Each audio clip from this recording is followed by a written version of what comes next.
Hi guys! This is Alaya Jen and welcome back to my YouTube channel. So for today's video, ano nga ba ang pagiging domestic helper dito sa Hong Kong? So, a lot of you is grabe. Iba-iba yung perspective or iba-iba yung pananaw ng pagiging domestic helper sa Hong Kong. Yung iba is sinasabing mababa yung trabaho namin. Yung iba naman is pinaka-achievement na nila. So, iba-iba ng perspective and ang pagiging domestic sa helpers, hindi lang sa Hong Kong, kundi sa buong mundo is pinaka-mahirap and marangal na trabaho. Ito yung kaya siguro, sabi nga sa survey is nasa 70% ng nag-a-abroad or ng OFW is mga babae. And especially mga domestic helpers. So, nagkalat yung domestic helper sa buong mundo and ito yung pinakasika, mabilis na makaalis. Yung medyo mahirap lang na domestic helper pasukin is yung Canada. Ayan, medyo mahirap yan. Mahirap talaga and kailangan mo ng malaking pera. Sa Russia din, madali lang. Pag dito ka sa Hong Kong, ano lang siya, parang nasa 300,000 din yung gagastusin mo. Makapunta kang Russia, maging domestic helper doon. So, ano nga ba yung pagiging domestic helper? Dito, guys, is all around yung trabaho mo. Hindi pwede na, alam mo yon, isang bagay ka lang mag-stick dito, mamamalengke ka, lahat ng trabaho sa bahay nasa iyo yan. Lahat ng responsibilidad sa bahay nasa iyo yan. Wala kang pwedeng makaligtaan kasi anytime sa iyo yung sisi, sa iyo yung bagsak ng lahat-lahat. Kaya kailangan nandun yung presence of mind mo. Hindi ka pwedeng magkamali ka pero hindi pwedeng parati kasi bilang yan ng amo mo kung kailan ka nagkakamali. And pag maraming beses kang nagkakamali, yung iba is ayaw na. Minsan parang nagiging useless ka na sa kanila. Kaya kailangan talaga na hanggat may pakinabang sila sa'yo, mag-i-stay ka. Pero pag feeling nila hindi ka na productive is mag-determinate yan sila. Kaya kayo na mga domestic helper is galingan talaga. Pero minsan nakakapagod din. Totoo, nakakapagod talaga. Pero isipin na lang natin yung dollar na i-earn natin dito is hindi natin kayang kitain sa Pinas. Yung sahod natin na nasa 33,000, katumbas yun ang sahod ng, sabihin na nating hindi ko alam kung ano yung doon. Yung sa PLDT, yung engineer nila doon. So, yung sahod nun is 40,000.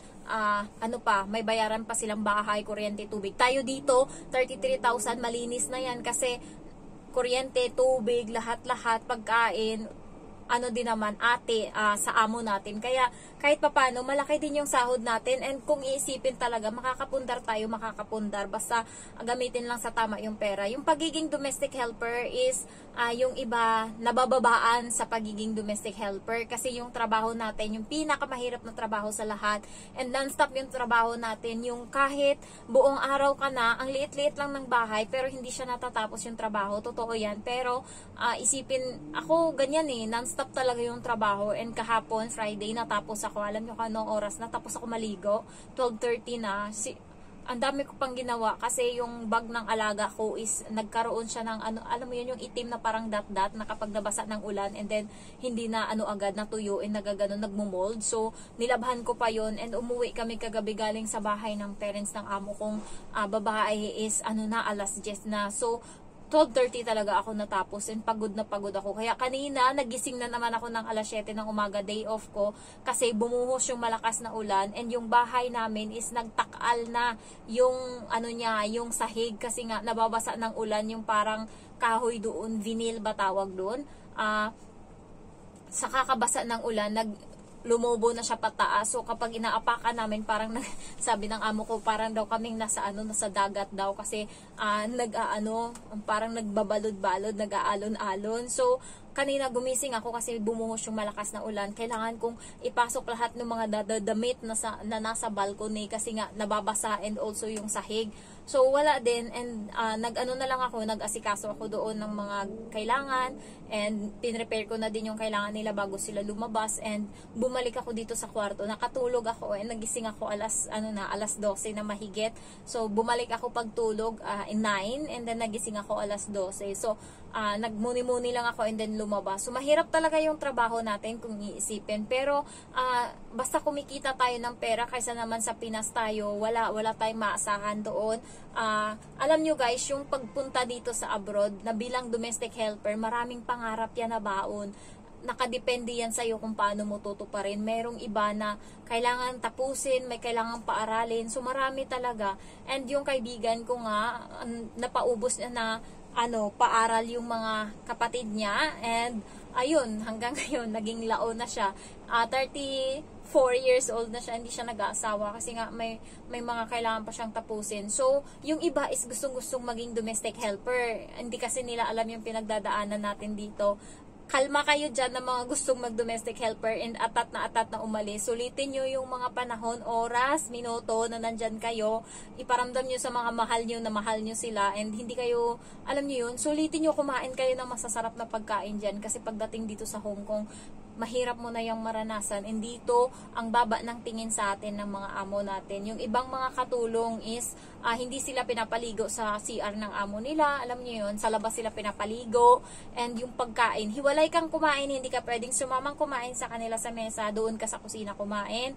And also, kapag may aircon yung living room, nung bago ako ganun ginagawa, inuutusan ng amo ko yung bata na isarado yung pinto sa kusina kasi nga, yung aircon is lumalabas. So, grabe guys, yung init, tagaktak yung pawis ko dun sa kusina kasi nandun ako and isasarado ng bata. Inuutusan nila kasi hindi naman yun gagawin ng bata kung hindi utusan, di ba?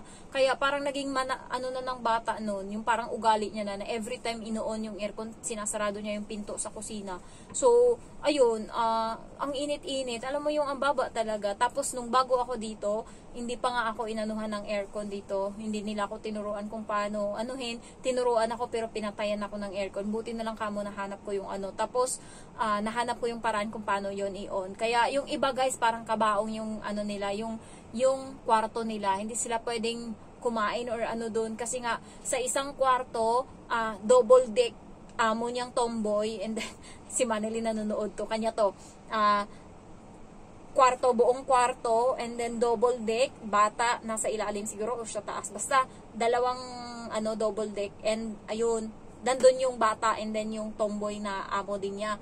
Tapos, meron siyang na maliit, yung parang kabaong style nga daw, doon siya, doon siya natutulog. So, ayun yung naging niya dito. So, mahirap yung trabaho namin dito, kaya yung mga nasa Pinas dyan na nanghihingi ng pera and ang lakas-lakas ng loob na magbigay ng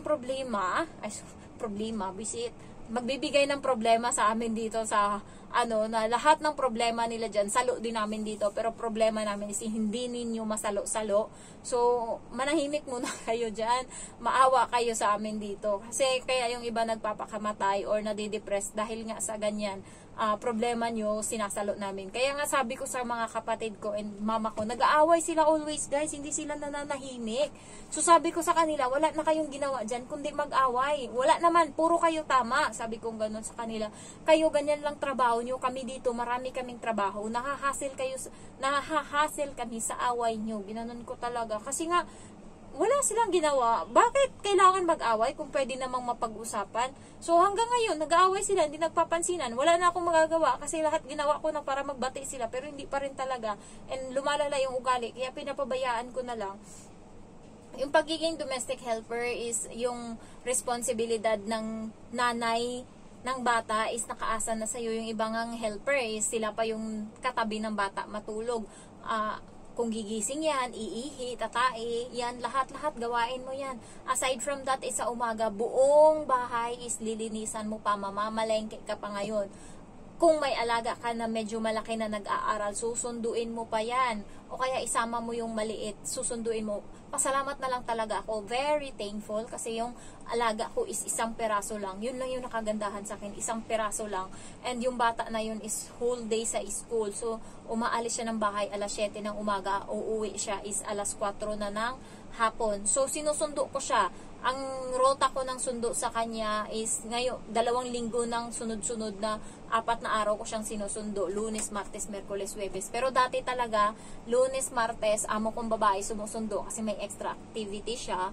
And then, Merkules, and then Huwebes, yun yung time na sinusundo ko siya. And minsan pumupunta kami sa park, doon muna kami tatambay ng mga 1 oras. Tapos, uupo lang ako sa upuan. Dati kasi pinapalaro niya ako kasama niya. Pero, inuunti-unti ko siyang sinanay na kapag naglalaro siya sa park is nakatingin lang ako sa kanya para makapagpahinga din ako kahit papano. And naging effective yun. Minsan na lang niya ako pinapalaro kasama siya sa park. Dati binabantayan pa talaga siya. So, doon nakakapagpahinga ako. And, pagkatapos noon, uuwi kami. Pag uwi, doon, bakbakan na yung trabaho ko kasi magsisimula na ako niyan magluto. And hindi ako pwedeng umupo kasi galing akong labasin yung damit ko is madumi. So, doon na nagsisimula na magtrabaho ako. Yung mga bag niya galing sa school, dalawa yan. And then yung bag na dala ko kasi nandoon yung headphone niya, yung mga gamit na kailangan niya in case na iihi siya, ganun, mga payong, ayan. So, may mga ipapabili sa akin. So, ayan, lilinisin ko lahat yan. And yung pagkain namin na niluluto is 4 na putahe kapag gabi. So, itlog, gulay, and then isang karne, and then sabaw. Sabaw na may karne din yun. Doon ako nahirapan sa sabaw kasi nga marami kang dapat hiwain and i-prepare. Tsaka mo siya ngayon papakuluan. So, yun yung pinag-aanuhan ko talaga.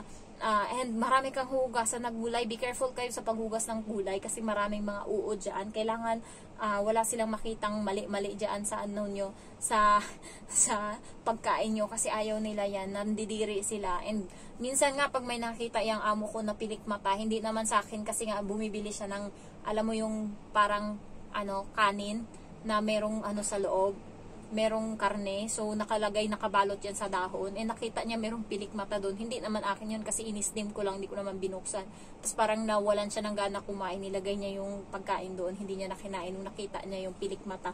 Kaya ingat kayo sa mga pagkain na ihanda nyo. Sure nyo muna bago nyo iserve na walang lumulutang-lutang dyan na buhok or awa ng Diyos sa akin, kapag bagong ligo ako and kailangan ko pang magluto sa kusina, nakatali yan talaga na ganito yung buhok ko. Kasi bagong ligo ako guys, yun yung time na yung buhok ko is lagasin siya. Kasi ginaganyan ko talaga yan siya. Kapag bagong ligo ako, ayan, ginaganyan ko bago ako pumuntang kusina. And kapag tapos na ako, kapag okay na yung buhok ko, ayun yung nakatali lang. So, so far, naman, awa ng Diyos, wala namang problema sa luto ko. Hindi pa sila nagre-reklamo na may dumi, ganyan, ganyan. Nagagawan ko ng paraan yung nakita ko na may uod yung ng bata.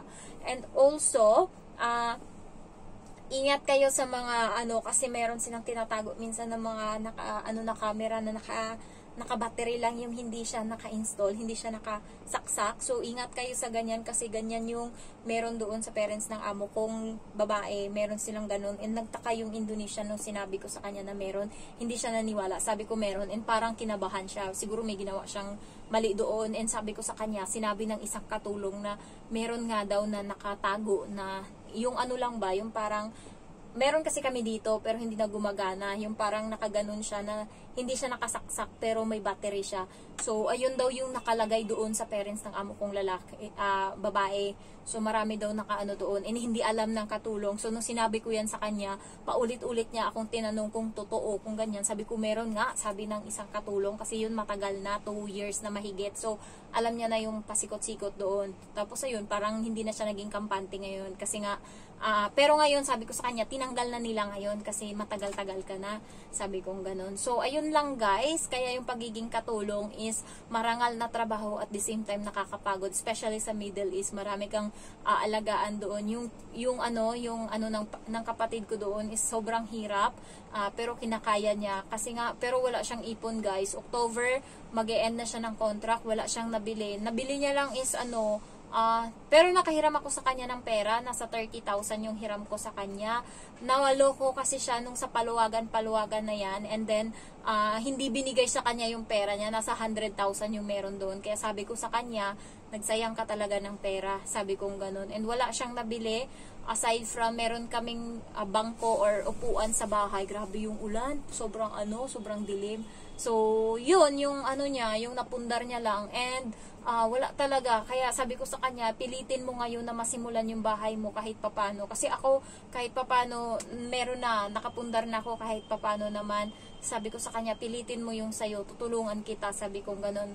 Sabi ko sa kanya, kapag magpagawa na siya, sabi niya sa akin, and bibigyan ko siya ng mga 45,000. And yung mga, kasi, yung mga gamit ko sa bahay, meron ako doong mga welding machine, grinder, welding, yung iba? Meron pa ako dun yung grinder, and then yung marami.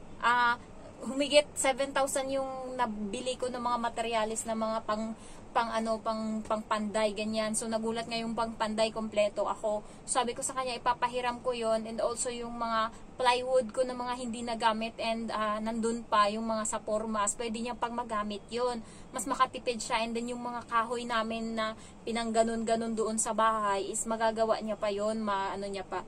Ayun lang guys, kayo din, ingat kayo, and also yung pagiging domestic helper dito, hindi siya madali, kaya yung nag-a-apply dyan, sure nyo muna na kaya nyo, and physically, mentally, and emotionally kayo prepared. So, thank you for watching, and I love you all. Bye-bye.